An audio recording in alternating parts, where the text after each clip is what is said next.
Hello, everyone. I'm WLKY meteorologist Matt Milosevic, next to meteorologist Mo Rose. Mo, we've been talking about it for days. Getting closer, getting closer to that storm, and it's going to be a wallop this weekend. Timing over the weekend can sometimes be good, but I think this is going to have impacts into next week, especially for kids with school. And it may take a while, too, to clear the roadways from this weekend winter storm. So get ready for us.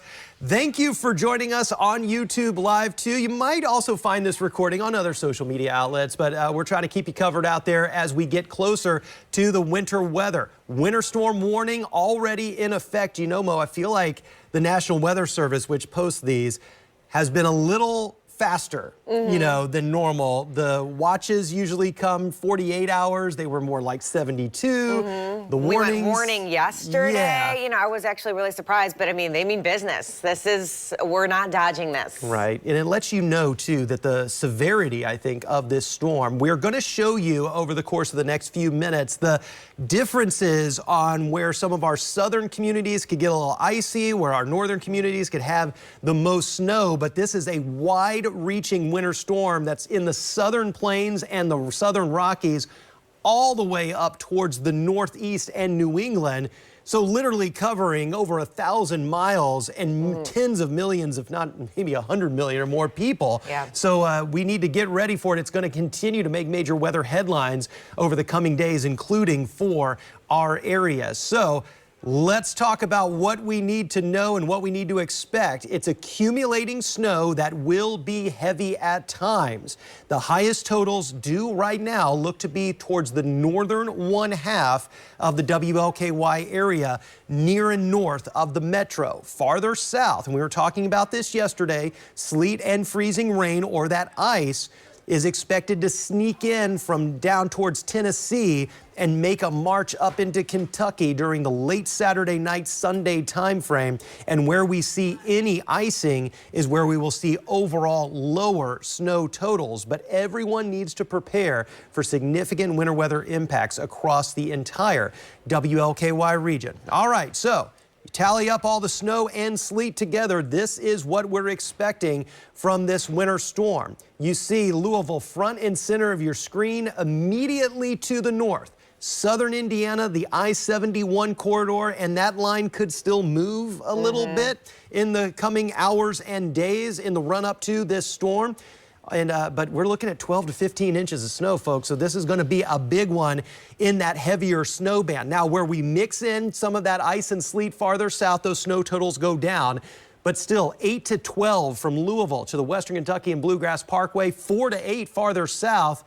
Now, Mo, that 4 to 8 is going to occur early, you know, mainly during Saturday. And then as we get late Saturday night into Sunday and start to see that transition, that may knock down some of those totals a little bit, especially if we go over to more liquid precipitation falling onto frozen ground and get some of that ice. It's going to weigh it down. Yeah, it's going to weigh it down. It might melt a little bit and then freeze, which can be even bigger problems for folks, especially who are going to be getting some of that freezing rain.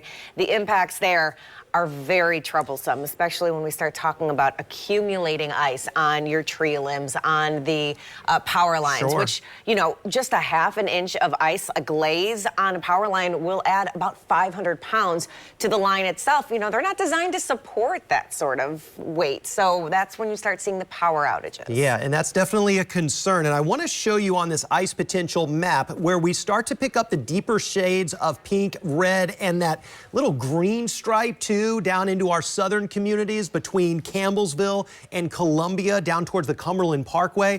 Now, on this particular model interpretation of the atmosphere, and that's what this is model data, that deeper shade of green indicates close to an inch of ice. But what I think is going to happen here, and this is where the models can sometimes lead us in the wrong direction, the rain is going to be steadier at times. And really, once you start to get 1/10 of an inch per hour or higher, the rain doesn't do a good job of coating the trees and power lines as quickly as the models would suggest. I think we're going to be more so in the 1/4 to 1/2 inch range in terms of ice, but that's still significant icing. You're going to see those trees, those power lines kind of weighed down in the area, but at least we're not talking about an inch of ice. We'll continue to monitor it closely because as you were mentioning, Mo, I mean, the potential storm impacts, especially with that icing, is a main concern here. You're absolutely right. So we're talking about not just snow and ice, sleet also, and you know, we're beyond the power lines. We've got trees everywhere, and the coating of ice can weigh down the branches by 30 times. So if those trees, especially the younger trees, you know, that haven't established, you know, they might not be strong enough to hold that weight. So we're going to be watching for a lot of tree limbs to be falling into the roadways. Really, if you can just not travel during the storm, it's probably going to be safer. And also, by the time it does wrap up, we're going to be dealing with problems, you know, as they're trying to clear all of the snow and salt the roads for ice. School is probably going to be out for a couple of days. And that's not just because of the snow. The cold air that is going to be settling in is going to be brutal. So if you can, I mean, we're really running out of time here. Run your errands today. I thought maybe yesterday because it was warmer. It's going to be very cold today, but fill up the gas tank. You know, you want at least a 1/2 of a tank of gas, just because if you are traveling and you get stuck, you might be trying to just keep the car on just to keep you warm, and then you run out of gas. That's a problem. That could be really a big problem. Also, charge your phones, your laptops, charge all the electronics, especially if you're going to be stuck at home with the kids for a couple of days. This might be time to allow them to have a little extra tablet time just so you can keep your sanity. But either way, you want to have safe alternative power sources too, because of the power outages that might happen, especially where you're seeing the freezing rain and ice accumulation. And if we do get into that situation and you're someone who has a gas-powered generator, one of the main things, couple things to know, especially if you can have battery-powered carbon monoxide detectors, that's number one in your home, and make sure those generators are at least 20 feet away from your home so there is plenty of air to get rid of any carbon monoxide that might make its way into your house. That was a major concern back in, I believe, the 2009 ice storm. And so we don't want anything that repeats that. So just again, a lot of safety with this. And while overall, I think in terms of major historic ice storms, this is likely under it. It's something that, again, something that could change if we go a little higher.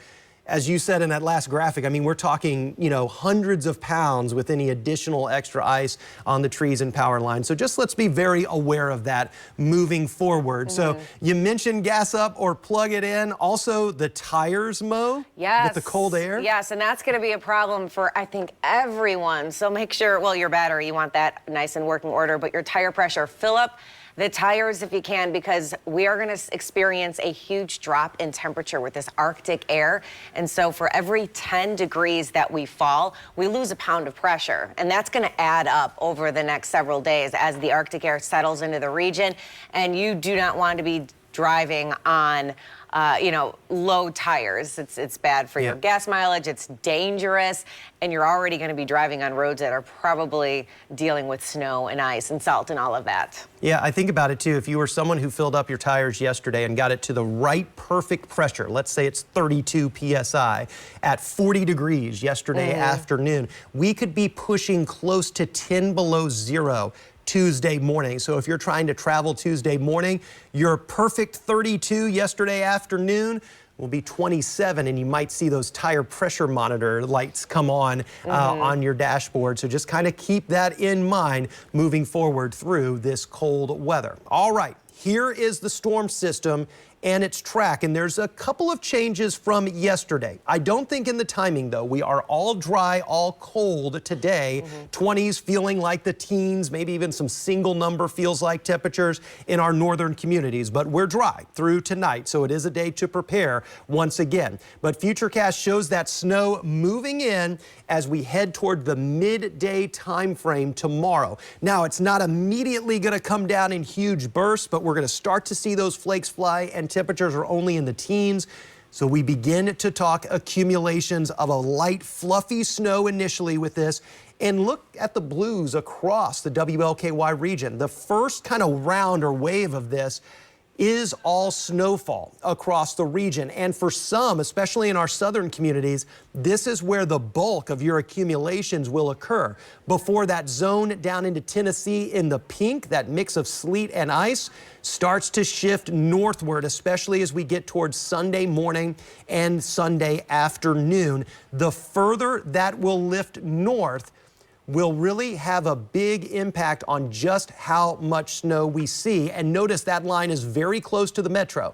If we stay in the all snow zone, the opportunities for a foot, maybe even a little bit more, go higher. If we get a little bit of that sleet or freezing rain for a time in the metro, we'll have kind of on the lower end of that 8 to 12 range, but still a significant snow.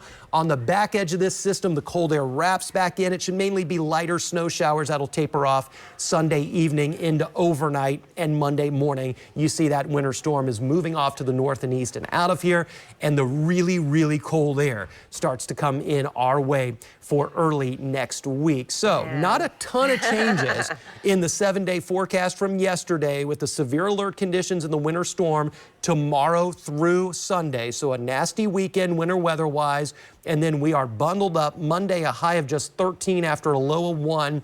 And with that Arctic air and a snowpack in the area, I think we could go near 8 below 0 Tuesday morning. Some hints of a breeze, even around 5 to 10 miles per hour, could plunge the wind chill to 20 below or colder. Oh, no. Get ready for that. We watch impact weather returning on Wednesday. Another front moves our way. This does not look to provide the same winter storm conditions, but there's some suggestions in the data that another light coating, maybe an inch or a little bit more on top of what's already on the ground. And it just kind of really re-intensifies the cold air across our area. And Mo, I don't know, do you want to be the bearer of this news for after the 7th? We're not going to have any friends left, I know, like right? by the end of this winter. But yeah, this is the problem here. So we've got the cold air that looks like it's going to be sticking around beyond the 7-day forecast. So that means the snow isn't going to go anywhere. But that Arctic air that's usually held up in the Arctic is basically the door's been opened, the jet stream is weakened, and so all of that cold air is spilling into our region, and that's where it's going to stay. And so yeah, get used to the snow. There's almost always the yin and the yang to this. Cold to the east means warmer to the west. So, you know, if you have the means and the spare change, you can catch, I believe there's flight out of here. Direct flights to San Francisco, LA. I mean, you can get to Phoenix before too long, you know, and be basking maybe in some of those warmer conditions because I mean, we go all the way into the first full week of February before we really start to see even any signs of temperatures getting above freezing. Yeah,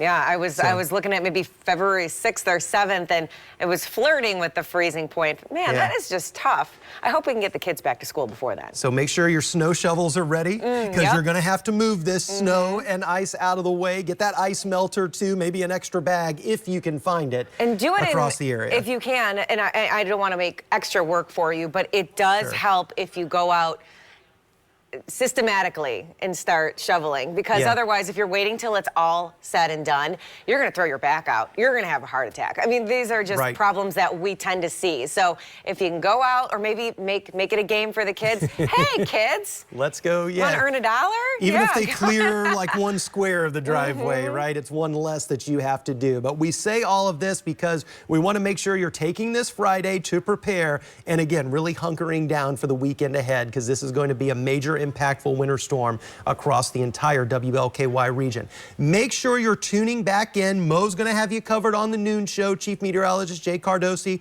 for the evening. And of course, we have you covered into the weekend ahead. We'll have live crews throughout the weekend newscast to keep you covered, let you know exactly what you're facing if you are someone who does have to work, does have to travel through this, because it's going to be tough. And we'll eventually look ahead to some warmer days. It's just going to be fingers crossed a little ways away. All right, everyone. Hope you stay safe out there, and thanks for tuning in.